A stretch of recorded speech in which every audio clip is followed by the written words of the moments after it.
कल्पना करा की तुम्ही नेहमीप्रमाणे पेट्रोल पंपावरती जाताय आणि तिथं तुम्ही गाडीत पेट्रोल भरता आणि तुम्ही निघून जाता. पण मी जर का तुम्हाला सांगितलं की तुम्ही जे आत्ता गाडीमध्ये पेट्रोल भरलं, त्यात फक्त पेट्रोल नव्हतं, तर त्यात पेट्रोलसोबत ऊसाचा रस देखील गेला होता. मग म्हणजे बघा, हे एकदम खरं आहे. हे काही कोणती फ्युचर टेक्नॉलॉजी नाही आहे. हे आज रोजी आपल्या भारतामध्ये आपण सगळे सर्रास वापरलं जात आहे. म्हणजे आता तुम्हाला प्रश्न पडला असेल की ऊस आणि पेट्रोल याचा संबंध तरी काय? कारण काय की पेट्रोल जे निघतं ते आपल्याला माहिती आहे, ते जमिनीखालून निघतो आणि ऊस जो आहे तो शेतात तयार होतो. मग ऊस आणि पेट्रोल यांचा नेमका संबंध आला तरी कसा? हे पहा, खरं सांगायचं झालं तर इंटरनेटवरती ना E20 बद्दल खूप कमी व्हिडिओज आहे. म्हणजे काही व्हिडिओ सांगतात की E20नी मायलेज खराब होईल, काही व्हिडिओ सांगतात E20नी तुमचं इंजिन खराब होईल.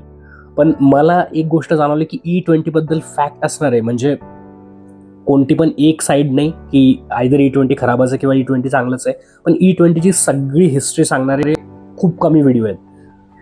आणि त्यामुळेच आपण या व्हिडिओमध्ये ना, म्हणजे ना आपण E20चं प्रमोशन करणार आहे, ना आपण E20वरती टीका करणार आहे. आपण फक्त या व्हिडिओमध्ये फॅक्ट्स बघणार आहोत की सोप्या भाषेमध्ये आपण E20चं सगळं एक्सप्लेनेशन बघू, जिथे आपण बघू की E20 म्हणजे नेमकं आहे तरी काय, त्यातलं 20 हे काय, आणि इथेनॉल म्हणजे नक्की काय असतं, इथेनॉल बनतं कसं, आणि ऊसापासून ते म्हणजे तो शेतात लावलेला जो ऊस आहे तिथपासून तो त्याचा फ्युअल होण्याचा हा जो प्रवास आहे हा कसा होतो, पेट्रोलमध्ये इथेनॉल का मिसळलं जातं, आणि इथेनॉलबद्दल जे आहे E20बद्दल लोकांच्या मनात जे काही कॉमन क्वेश्चन्स आहेत ते आपण सगळे या व्हिडिओमध्ये कव्हर करणार आहोत. मला तुमचे पुढचे 15 मिनटं द्या. पुढच्या 15 मिनिटात म्हणजे E20बद्दल जवळपास प्रत्येक बेसिक गोष्ट तुम्हाला दुसरा कुठलाच व्हिडिओ बघण्याची गरज नसेल. आणि चला प्रत्यक्ष सुरुवात करू पहिल्या प्रश्नापासून, जे बहुतेक लोक ऐकतात पण त्यांना त्यांचं उत्तर माहिती नाही की E20 म्हणजे नक्की आहे तरी काय. तर बघा, नाव बघून E20 हे नाव बघून बरेच लोकांना असं वाटू शकतं की E20 हे काही एखाद्या नवीन प्रकारचं फ्युएल आहे का, एखादं नवीन टाईपचं काही पेट्रोल आहे का. पण तसं नाही आहे. हे अजूनही पूर्णपणे पेट्रोलच आहे. आता याच्या नावाकडे तुम्ही बघा, E आणि 20. पहिला भाग आहे E आणि दुसरा भाग आहे 20. E म्हणजे इथेनॉल, 20 म्हणजे 20%. तर हे जे आपल्या गाडीमध्ये पेट्रोल येतं त्यामधलं इथेनॉल म्हणजे त्या पेट्रोलमध्ये 80% पेट्रोल आहे ॲक्च्युली, आणि 20% जो भाग आहे तो इथेनॉलचा त्यामध्ये ब्लेंड केला आहे. ब्लेंड म्हणजे त्यामध्ये मिश्रित करण्यात आलेला आहे. म्हणजे थोडक्यात सांगायचं म्हणजे आपण आपल्या घरी लिंबू सरबत जसं बनवतो, लिंबू घेतो, पाणी घेतो, थोड्या प्रमाणात साखर, थोड्या प्रमाणात मीठ घेतो, आणि शेवटी जे बनतं ते एकच असतं, त्याला नाव तर सरबतच येतो. तसंच हा प्रकार आहे. यात आपण काही गोष्टी ब्लेंड करतो पण शेवटी जे बनतं ते पेट्रोलच असतं. म्हणजे हे काही दोन्ही वेगळे वेगळे फ्युएल नाही आहे. एकत्र प्रमाणात म्हणजे ठराविक प्रमाणात जेव्हा हे आपण एकत्र करू, एकत्र मिसळू, तेव्हा जे बनतं त्याला E20 पेट्रोल म्हणतात. म्हणजे तुम्ही E20च नाही तर तुम्ही याआधी कदाचित E10, E5 अशी नावं देखील ऐकली असतील. म्हणजे हे बघा, ही नावं सुद्धा अशीच आहे की त्यांच्या मागचं लॉजिक काय की फक्त त्यांच्यातलं जे ब्लेंड आहे, ब्लेंडचं जे प्रपोर्शन आहे ते बदलतं, बाकी कन्सेप्ट जो आहे तो कन्सेप्ट तोच राहतो. म्हणजे E20 हे लक्षात घ्या की हा एखादा ब्रँड नाही आहे किंवा हे एखाद्या विशिष्ट प्रकारचं पेट्रोल नाही आहे. हे फक्त एक पेट्रोल केमिकलसाठी एक नेमिंग सिस्टम आहे बेसिकली, ज्यामुळे त्या फ्युअलमध्ये, पेट्रोलमध्ये किती प्रमाणात इथेनॉल मिक्स केलं गेलेलं आहे हे आपल्याला लगेच कळेल. आता सगळ्यात महत्त्वाचा प्रश्न की हे इथेनॉल, E20 मधलं E आणि त्यातलं हे इथेनॉल म्हणजे असतं तरी काय. तर हे पहा, E20 समजण्यासाठी इथेनॉल समजणं खूप गरजेचं आहे, आणि इथूनच खरी आपल्या व्हिडिओची स्टोरी सुरू होते. चला भेटूया मुख्य पात्राला, इथेनॉलला. तर बऱ्याच वेळेपासून आपण ज्या शब्दाबद्दल बोलतोय तो म्हणजे इथेनॉल. आता हा शब्द ऐकला की बऱ्याच लोकांच्या डोक्यामध्ये विचार येतो की इथेनॉल, अल्कोहोल असं काही आहे का. म्हणजे बघा, इथेच थोडासा कन्फ्युजन सुरू होतो. इथेनॉल हा आहे अल्कोहोलच्या फॅमिलीमधला एक कंपाऊंड आहे, पण जे फ्युअलमध्ये वापरलं जातं ते इथेनॉल, आणि जे बेव्हरेजमध्ये वापरलं जातं ते केमिकल किंवा ते इथेनॉल, ह्या दोन वेगळ्या वेगळ्या गोष्टी आहेत. म्हणूनच काय की फ्युअल टँकमध्ये जाणारं इथेनॉल आहे ना, हे पिण्यासाठी नसतंच, ते प्युअरली फ्युअलमध्ये जाईल याच उद्देशाने ते बनवलेलं असतं. मग तरी पण प्रश्न येतो की इथेनॉलला फ्युएल म्हणून का आपण ओळखतोय की बाबा इथेनॉल ॲज अ फ्युएल. तर हे बघा, त्यामागचा प्रश्न उत्तर हे की इथेनॉल सुद्धा जळू शकतं. जसे की आपल्याकडे बाकीचे केमिकल्स आहेत की जे पेट्रोल आहे, CNG आहे, डिझेल आहे, की हे ज्वलनशील पदार्थ आहेत. इथेनॉल सुद्धा काय की एका नियंत्रित पद्धतीने जळू शकतं आणि त्यापासून एनर्जी बनवू शकतं. मग त्यामुळे जर का इथेनॉल यांच्यासारखी एनर्जी देऊ शकतं, म्हणूनच काय की बाकीच्या देशांनी, बऱ्याच देशांनी इथेनॉलचा फ्युएल म्हणून वापर सुरू केलेला आहे. पण मग मी हे जे आत्ता सांगितलं त्यालाच एक कॉन्ट्राडिक्शन म्हणून दुसरा प्रश्न येतो की मग इथेनॉल जर का एक स्वतःच फ्युएल आहे, तर मग आपण इथेनॉलला स्पेसिफिकली का विकत नाही, आपण त्याला पेट्रोलसोबत ब्लेंड करून का विकतो. प्रश्न खूप लॉजिकल आहे, पण याचं जे उत्तर आहे ते एका कारणामध्ये नाही, त्याच्या मागे अनेक कारणं आहेत. त्याबद्दल आपण व्हिडिओमध्ये पुढे बोलणारच आहोत. पण हे बा, सध्या तुम्ही एवढं लक्षात ठेवा की इथेनॉलचा पेट्रोल सोबत म्हणजे इथेनॉलचा जो जन्म आहे तो ॲज अ पेट्रोलची रिप्लेसमेंट म्हणून झालेला नाही. इथेनॉल पेट्रोलला रिप्लेसमेंट करू शकत नाही. इथेनॉल पेट्रोल सोबत वापरता येणारा एक फ्युएल आहे. म्हणजे ही दोन वाक्य खूप मोठी आहे, खूप वेगळी आहे, यांच्या अर्थामध्ये फरक आहे. पण हा जो इंटरेस्टिंग भाग आहे तो मी लगेच तुम्हाला समजून सांगतो. तर बघा, आपण बघू की इथेनॉल नेमकं बनतं तरी कसं. कारण हे बा, पेट्रोल आपल्याला माहिती आहे की पेट्रोल तर क्रूड ऑइल जे त्यापासून येतं आणि म्हणजे थोडक्यात जमिनी खालून येतं पेट्रोल किंवा बाकीचे जे इंधन आहेत. पण इथेनॉल बाबत काय, इथेनॉल तर जमिनी खालून येत नाही. तर इथेनॉल ॲक्च्युली फॅक्टरीमध्ये तयार होतं आणि त्याची जी सुरुवात आहे इथेनॉल तयार करण्याची ती होते ॲक्च्युली आपल्या शेतीपासनं. बघा, आता मी तुम्हाला थोडं शेतीकडे नेतो की शेतकऱ्यांनी एका ऊस लावलेला आहे. मग काय होईल की काही महिन्यांनी तो ऊस तयार होतो. मग तो ऊस तयार झाल्यानंतर तो शुगर फॅक्टरीपर्यंत जाईल. त्यानंतर शुगर फॅक्टरीमध्ये गेल्यानंतर त्याची साखर बनेल. इथपर्यंत आपल्याला ऊसाचा जो प्रवास आहे तो जवळपास माहिती आहे. पण इथून एक नवीन प्रवासही सुरू होतो जो आपल्या नजरेमध्ये येत नाही. हे बा, ऊसापासून जेव्हा साखर बनते ते बनता काही एक बाय प्रोडक्ट्स ज्याला आपण उपउत्पादने असं म्हणतो, ती पण बनतात. आणि त्यापैकी काही पदार्थांचा जो वापर आहे ना तो इथेनॉल बनवण्यासाठी केला जाऊ शकतो. म्हणजे काय की ही जी पूर्ण प्रक्रिया आहेत ना, या प्रक्रियेमध्ये आपण ऊसाचा जवळपास कुठलाच भाग वेस्ट होईल असं करत नाही. प्रत्येक भागाला काही ना काही आपण नवीन उपयोग, एक नवीन उपउत्पादन म्हणून देतो. म्हणजे फॅक्टरीमध्ये काय की काही ज्या वैज्ञानिक प्रक्रिया केल्या जातात ज्यात काय होतं की नैसर्गिक साखरेपासून शेवटी हळूहळू इथेनॉल तयार केलं जातं आणि शेवटी ते फ्युएल म्हणून वापरण्याच्या एका रूपामध्ये त्याला आणलं जातं. म्हणजे हे बा, या व्हिडिओमध्ये आपल्याला प्रत्येक केमिकल प्रोसेस जी होते त्यामध्ये डिटेलमध्ये जाण्याची गरज नाही.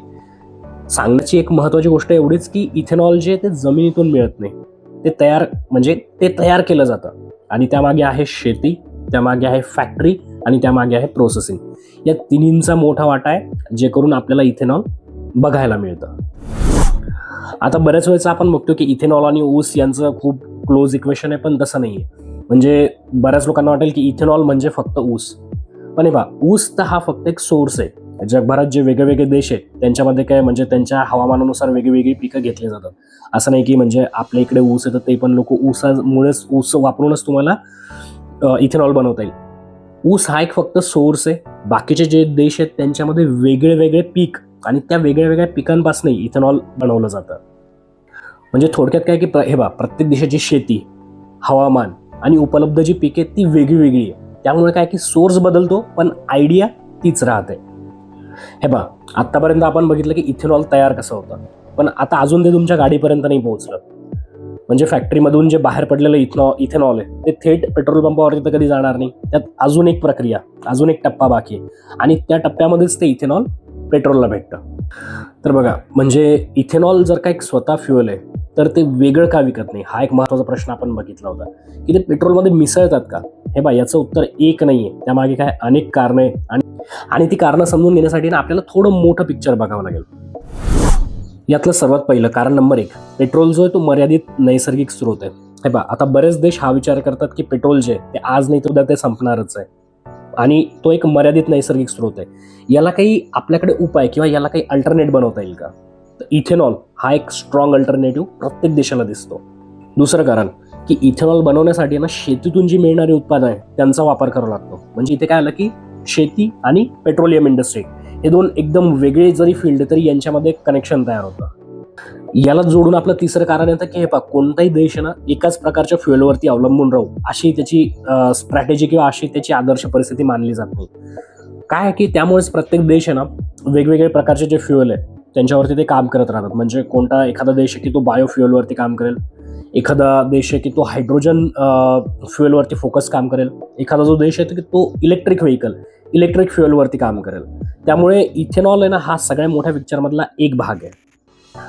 आणि म्हणूनच म्हणजे भारतच नाही तर जगातले अनेक देश आहे ना त्यांच्या गरजेनुसार आहे ना फ्युएल ब्लेंडिंग ते करतात.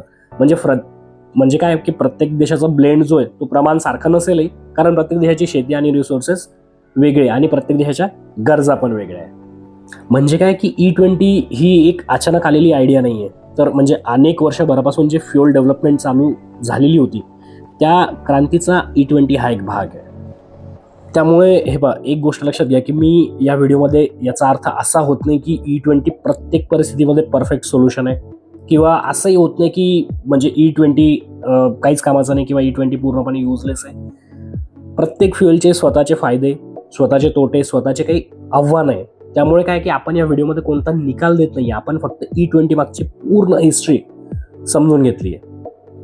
कारण काय की जेव्हा E20 बद्दल चर्चा होते तेव्हा लोक त्याच्या मायलेज बद्दल बोलतात, लोक इंजिन बद्दल बोलतात की इंजिनवरती याचा काही परिणाम होईल का, म्हणजे काही खूप बेसिक क्वेश्चन्स आहे की जे अजूनही लोकांच्या मनात आहे. आणि आता या व्हिडिओमध्ये त्या प्रश्नांना उत्तर देण्याची वेळ आलेली आहे. तर सगळ्यात पहिला आपण काही रॅपिड फायर इथे बघू की E20 पेट्रोल म्हणजे E20 पेट्रोलमध्ये नेमकं इथेनॉल किती असतं. तर हे पहा, त्याच्या नावात असतील आपल्याला E20 पेट्रोल, त्यामध्ये इथेनॉल जे ते 20% आणि पेट्रोल असेल ते उरलेलं 80% असेल. भारत सरकारची जी प्रेस इन्फॉर्मेशन ब्युरो आहे त्यांनी जे परिपत्रक जाहीर केलं होतं त्यामध्ये त्याची डेफिनेशन आहे की E20 petrol is a mixture of 20 anhydrous ethanol with 80% motor gasoline volume by volume. इथे म्हणजे बा अनहिड्रोस इथेनॉल याचा अर्थ होतो की जवळपास त्यामध्ये पाण्याचं मिश्रण नसलेलं इथेनॉल, आणि हे असं इथेनॉल पेट्रोलमध्ये मिक्स करून आपलं E20 पेट्रोल बनतं. दुसरा प्रश्न की E20 पेट्रोल याचा अर्थ काही म्हणजे E20 म्हणजे प्युअर इथेनॉल का. तर हे पहा, एक लक्षात घ्या की E20 म्हणजे प्युअर पेट्रोल नाही आणि प्युअर इथेनॉल देखील नाही. पेट्रोलमध्ये ठराविक प्रमाणात ब्लेंड केले गेलेलं इथेनॉल, आणि त्यामुळेच त्याचं नाव E20 पेट्रोल. या दोन्ही गोष्टी पूर्णपणे वेगळ्या हे लक्षात राहू द्या. तिसरा प्रश्न की इथेनॉल जे ते फक्त ऊसापासून बनतं का. तर हे पहा, याचं उत्तर नाही आहे. आपल्या देशामध्ये जो जास्त पीक किंवा प्रत्येक देशाची जी भौगोलिक परिस्थिती आणि तिथे येणारा पीक आहे त्या पिकांपासूनही इथेनॉल बनवलं जाऊ शकतं, आणि प्रत्येक देश वेगळ्या वेगळ्या आपल्याकडे ऊस फक्त हा एक सोर्स आहे आणि प्रत्येक देशाचा इथेनॉल बनवण्याचा सोर्स हा वेगळा असू शकतो. पुढचा प्रश्न, E20 हे जे पेट्रोल आहे किंवा E20 जी संकल्पना आहे ही भारताने सुरू केली का. तर हे पहा, नाही. फ्युएल ब्लेंडिंग जी आहे ना ही कन्सेप्ट जगातल्या जवळपास प्रत्येक देशांनी सुरू केलेली. आता त्या देशावरचं येणारं पेट्रोलचं संकट किंवा त्या देशांवरती असणारी म्हणजे परिस्थिती त्यानुसार ते काय की ते फ्युएलची जी ब्लेंडिंग आहे, इथेनॉलची ब्लेंडिंग आहे, त्यानुसार त्या देशाचं त्यांचं प्रपोर्शन आहे. पुढचा प्रश्न की सगळ्या ज्या गाड्या आहेत ते E20 वरती चालतात का. तर याचं उत्तर एका वाक्यात देता येणार नाही, कारण जे पूर्णपणे व्हेकल तुमची जी गाडी आहे तिचं मॉडेल आहे, मॅन्युफॅक्चरर कोण आहे, हे सगळं त्यांच्यावरती डिपेंड आहे. त्यामुळे की तुमचा जो मॅन्युफॅक्चररचं जे बुकलेट मिळतं व्हेकलसोबत त्यामध्ये तुम्ही तपासून घेणं गरजेचं आहे की तुमची गाडी E20 पेट्रोलला सपोर्ट करते का. आणि शेवटचा आणि सगळ्यात महत्त्वाचा प्रश्न की E20 हे चांगलं की वाईट. तर हा सगळ्यात जास्त विचारला जाणारा प्रश्न आहे, आणि ह्या व्हिडिओचा उद्देश ना या प्रश्नाचं उत्तर देणं हा नव्हताच. म्हणजे कोणतं फ्युएल आहे पहा, एक तर पूर्णपणे चांगलं किंवा पूर्णपणे वाईट हे एका शब्दात आपण नाही ठरवू शकत. प्रत्येक जे फ्युएल आहे त्याच्या मागे विज्ञान आहे, खूप लोकांनी काम केलेलं आहे, खूप मोठी इंजिनिअरिंग त्यामागे लागलेली आहे, आणि त्याचा वापर जो तो पर्टिक्युलर देश त्या परिस्थितीत करू शकतो. समजा आपल्याकडे इन केस माझ्याकडे काही पेट्रोलची कमी आहे तर मी थोडंसं त्यामध्ये इथेनॉल ब्लेंड करून मी जर काही एवढ्या मोठ्या लोकसंख्येचा देश पाहिला तर माझी खूप सारी पेट्रोलची बचत होऊ शकते. तर जो तो देश त्याच्या परिस्थितीनुसार हे जी ब्लेंडिंग जी प्रोसेस आहे ती वापरू शकतो. त्यामुळे मला इथे एकच सांगायचं की आपण कुठलीही ओपिनियन ठरवण्याआधी आपली ॲक्च्युअल परिस्थिती काय आणि ही पूर्ण स्टोरी काय, त्यामागची पूर्ण स्टोरी काय हे समजून घेणं महत्त्वाचं आहे. आणि आजचा जो व्हिडिओ आहे तो नेमका त्याचसाठी होता. म्हणजे एका शेतातून सुरू झालेला प्रवास फॅक्टरीमधून जात जात ते तुमच्या फ्युएल टँकपर्यंत कसा आला हे आता, आणि E20 म्हणजे काय याचा पूर्ण इतिहास भूगोल तुम्हाला समजला असेल. आणि माझ्या मते ना या व्हिडिओतली सगळ्यात इंटरेस्टिंग गोष्ट ही होती की आपण पेट्रोल पंपावरती जातो, इझिली पेट्रोल म्हणजे टँक ओपन करतो, पेट्रोल भरतो, पैसे येतो, निघून जातो. पण त्याच्या मागे येणारं जे पेट्रोल आहे त्याच्या मागे इतके मोठे लोक, इतके मोठे रोजगार, त्यांना मिळालेले रोजगार, E20च्या म्हणजे इथेनॉलच्या इंडस्ट्रीज, त्याची ब्लेंडिंग म्हणजे इंजिनिअरिंग, त्यामागे लागलेली इंजिनिअरिंग, त्यामागे असणारं विज्ञान, तंत्रज्ञान, कितीतरी गोष्टी त्याच्या मागे आपण त्यांचा कधी जनरली विचार केलेला नसतो.